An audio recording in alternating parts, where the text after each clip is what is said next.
Onion Cycles podcast is about thought provoking, emotion evoking, action driven, step by step guidance to explore the unique, glorious, and wonderful ocean of your being.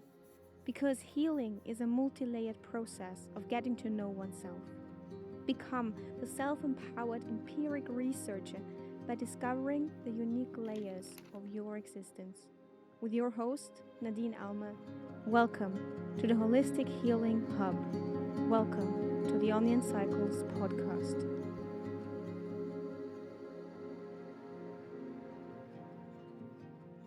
Hello and welcome back, my beloved fellow healing onions. How are you? How are you doing? How does life treat you these days? I welcome you back to Story 20, Episode 21, Contemplation, Part 2. As I explained in the very first episode about contemplation, to me personally, it is very important to clarify after a time where did I start out from, where I am right now, what happened in between, and how the tools that I acquired are serving me, if they serve me, what I want to adjust, what I want to let go, what I want to take with me going forward. So, this episode is dedicated to exactly that. And I want to start with a quote from Carl Jung that resonated greatly with me in the past month. And I feel experiencing from my environment and the people around me, my loved ones, my friends, my family, and all the people I meet, there was a lot of hardship, a lot of challenges, a lot of ups and downs. And I was curious to discover that each and everyone has their very own, very individual way of dealing with this. So today's episode also serves the purpose to quietly sit down, lean back, and think. Think about what we've been through, how we've been coping, dealing with it, and for that purpose, this quote resonated strongly with me, in me, during the last month. We only discover what supports us when everything else we thought supported us doesn't support us anymore. And those are very wise words that in this past month personally meant a lot, because that is exactly what happened to me. I was stripped of all support systems. I was stripped of all plans, of all security and safety. And I was left to my own devices to see, how am I coping? How are the tools that I acquired working for me? Do they work for me? Will they see me through the storm? And quite frankly, what is the essence within me, the strength within me that will support me if, so to speak, the whole world turns its back to me? We will start where we left off, which is after the last contemplation episode. We had a month that we dedicated to the art of love. And in that first episode, we were contemplating love in general. What is love? How do we love? And are we more concerned with being lovable or with being loving? In other words, do we practice how to appear lovable, how to appear to be worthy, to be a part of this society, of this family structure, of this friend structure that we're in?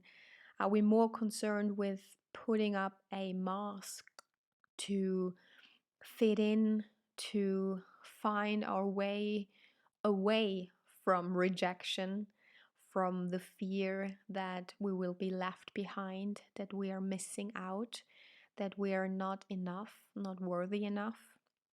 Or are we actually practicing our responsibility to ourselves, that we indeed are good enough the way we are and lovable enough the way we are, and we want to emanate love unconditionally out into this world? Because as we try to be the best version of ourselves and loving ourselves as we love others and loving others as we love ourselves, we sort of embark on this journey of self discovery and acknowledging, appreciating the true person that we are. And then in the second month, The Art of Love, part two, we were discovering how the relationships are between us and our spouses, us and our friends, us and our family, and us and our strangers.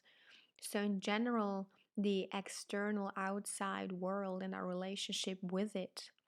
How do those relationships look? How do they feel? What do they do for us? What are we doing for them? Is there a practice of unconditional love in there? Is it what can I gain? What can I squeeze out of that person for my own personal good? Or is it a giving and a receiving? Is it a balance? Is it healthy? Is it toxic? Is it somewhat codependent? Is it free? Is it dense? How do our relationships form us? And we were touching on the subject of how science found out that the people we spend the most time with are shaping and forming our belief systems, and therefore our reality and what we expect of life, what we deem possible in life. So it was a quite intense month as well. And from there, we went on to part three and part four. And both of those parts sort of revolved around how is my relationship with myself? Where am I right now with my self love? What is the difference between egotistically living, between self sacrifice and self love? And how do I practice self love? What does it mean to me? How does it look like? So it was a month that was extremely personal, that was extremely deep as well. Obviously, from the topic itself, we were only scratching the surface, but just the surface is something that a lot of people don't even have the time or energy to scratch on. So it might have brought up very intense feelings and very intense revelations as well. And I hope you were able to integrate the wisdom and exert the curiosity that we always talk about to see how we can improve from where we are if we wanted to improve something. And congratulations to all the beautiful souls out there who found that actually, yes, they have healthy relationships with others and themselves. We went on to practice a little bit of musing, which also was dedicated to the art of love, because this month also brought up a lot for myself. And I wasn't able to pack all of that information, all of these thoughts into the episodes themselves.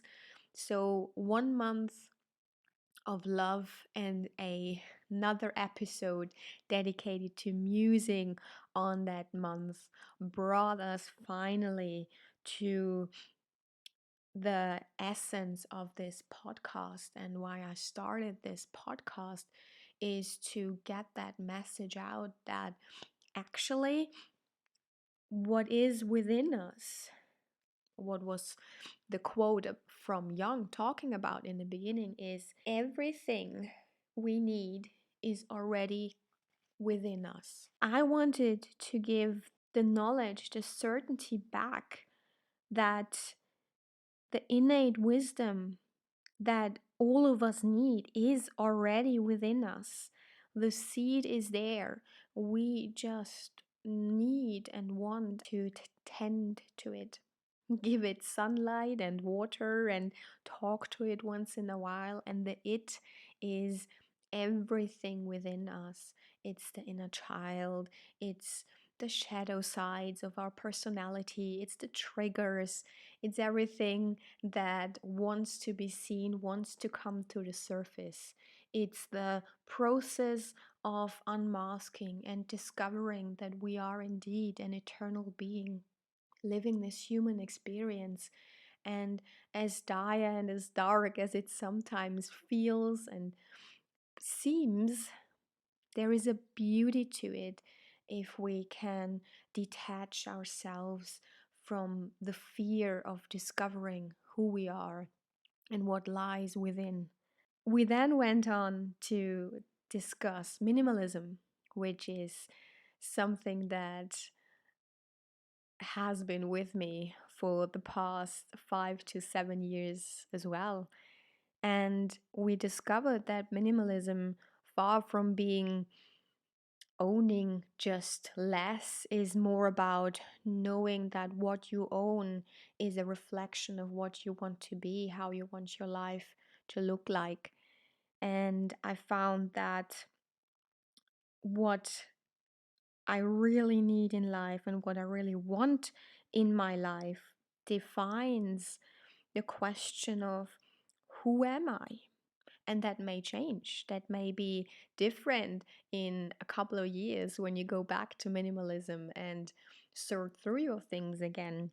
That may be a discovery lane, as they say, when you go down the road of the past and discover what you kept in your memory box and how that defines a certain phase of your life.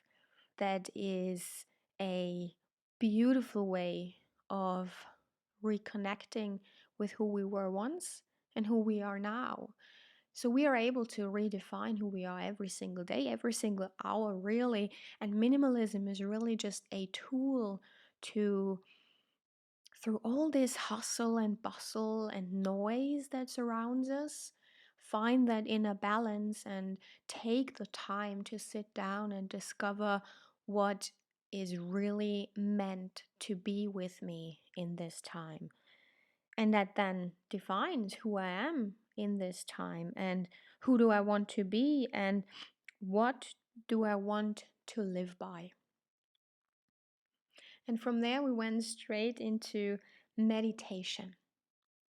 We did a body scan the week after, but we also discussed what meditation meant, the different ways of meditation that there are out there, because it's not really just sitting with a straight back in a cross-legged position for an hour and then you're truly meditating. Meditating can mean a lot of things, and it sort of also goes back to the episode we did about rituals and routines, where it was about how to bring the magic of everyday life back into our daily lives, in the sense that we are very aware and mindful and present with what we do, intentional with what we do.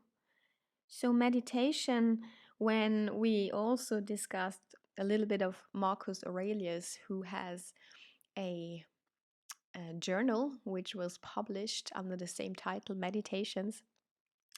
And I would believe that people in his time thought he was rather dull and dour because he wasn't really throwing himself into the luxury and the parties and the food and the material abundance that surrounded him, him being an emperor, he was a very stoic man, and he meditated on his life decisions, not from the point of being egotistical, far from it. He always questioned himself and his thoughts and his perceptions.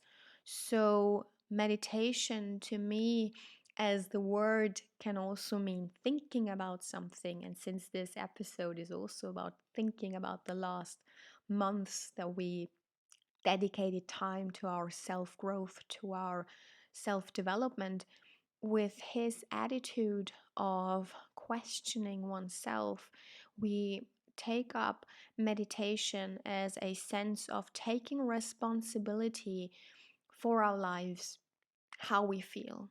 Do we support ourselves, as the beginning quote asked, or do we take for granted that there are people around us, that there are false securities like a monthly income that can go away? Or are we nourishing, cultivating something within us, a seed that will grow to be a tree that will support us through all that life has to offer?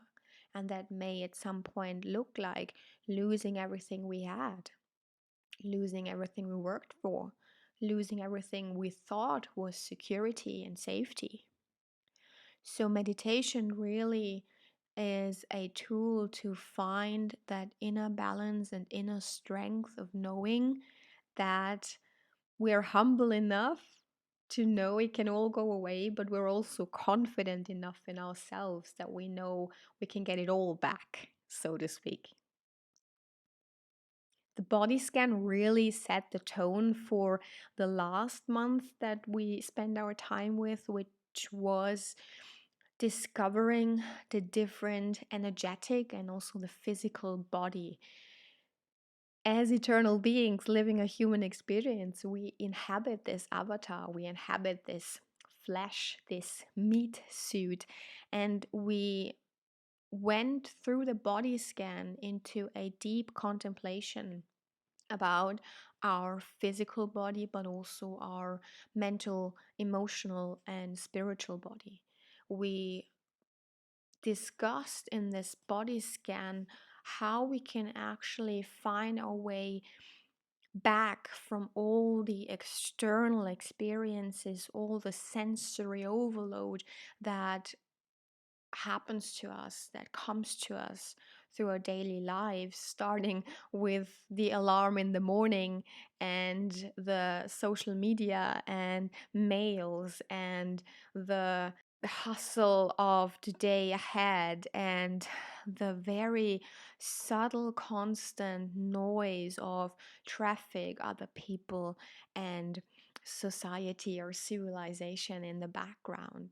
We sort of went into ourselves, really went deep to feeling every single inch of our body and going as deep as finding a connection to ourselves, thanking our organs for the day of work they do every day.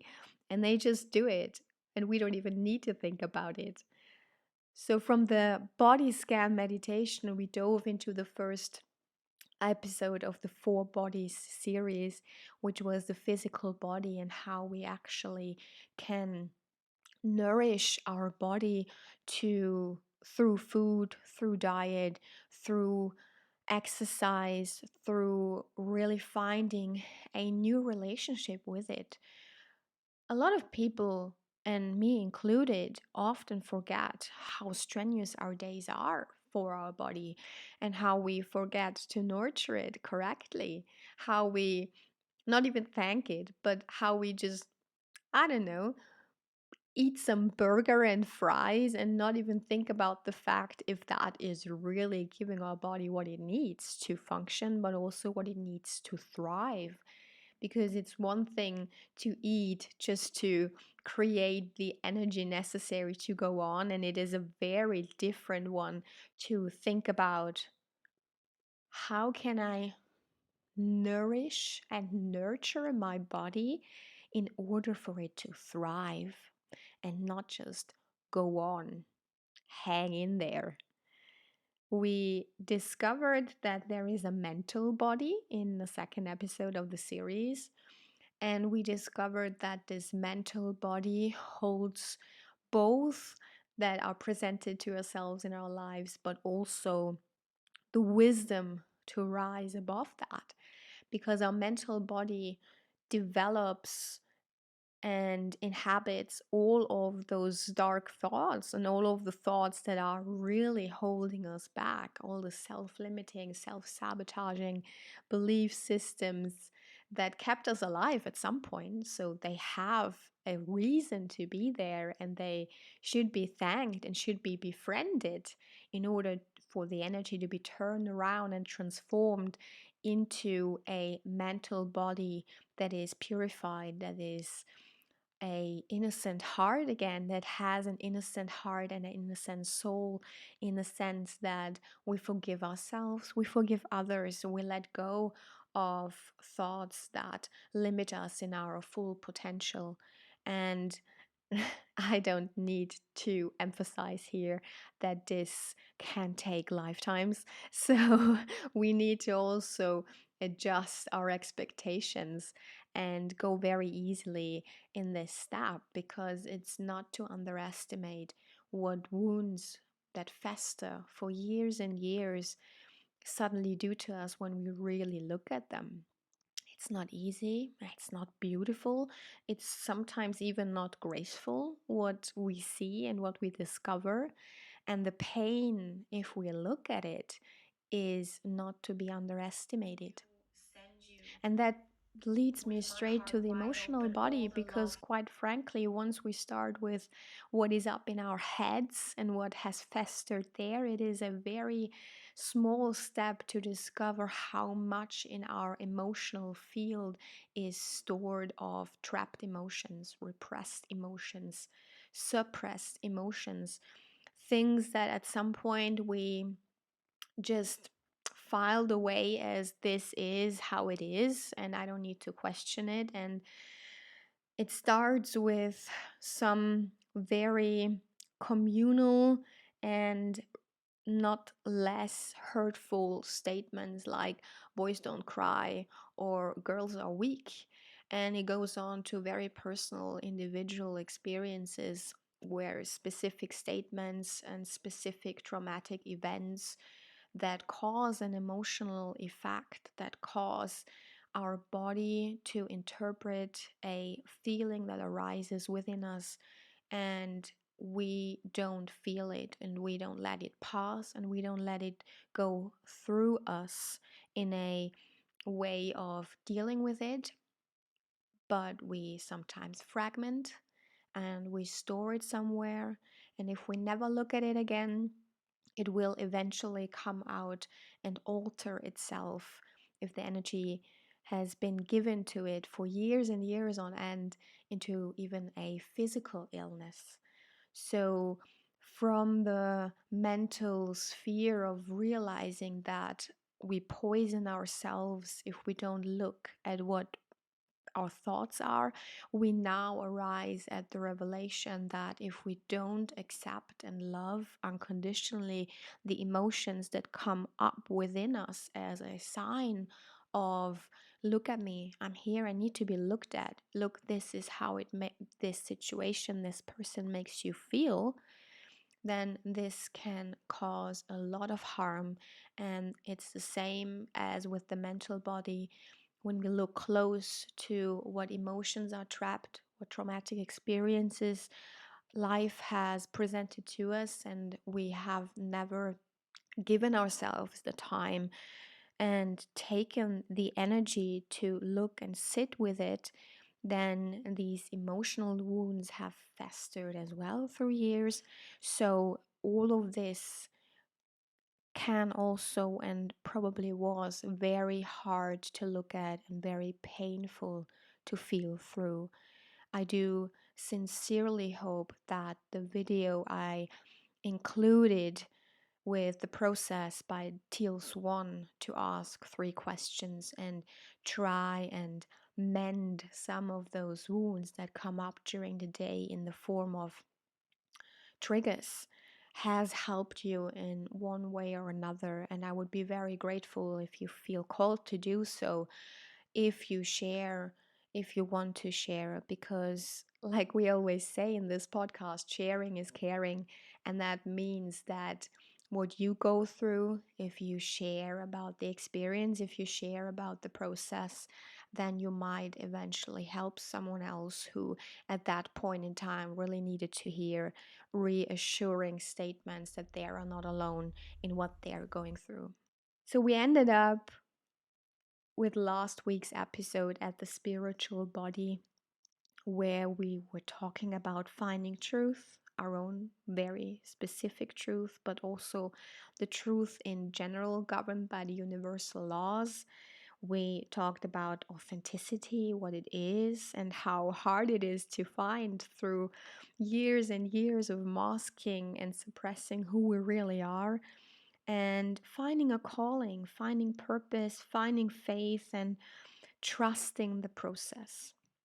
And that basically brings us full circle back to the quote that we only discover what supports us when everything else we thought supported us doesn't support us anymore. It is all within ourselves. It is all already there. There is an intuitive wisdom, an intuitive love and truth and faith that we already know what we came here to do, what we came here to be, what we came here to experience. And if we are so balanced and so sure about who we are, or who we can be, that we can change any minute, any second of the day, that we are really free beings, that we govern ourselves, that we take accountability and responsibility for our soul's path, for our life, then we will prosper, we will thrive, we will be able to work through any hardship, any challenge. In fact, any challenge and any hardship then becomes a possibility, an option, and a chance to grow, a chance to become better, a chance to learn, a chance to experience the full spectrum of emotions. And we will never treat ourselves badly if we really linger and rest within ourselves and acknowledge that we are indeed beautiful and wonderful, resourceful, courageous as we are. We are enough. More, we are abundance. We are wonderful. And with that said, I want to close this episode by saying that I do really understand you. I do send you with my heart wide open all the love in the world, all the courage, all the strength. But I also know you don't need it, because you're strong enough, you're brave enough, you're resourceful enough, you're beautiful enough, you're a wonderful, beautiful soul. And I wish you all the very best. And I love you very much, my beloved fellow healing onions.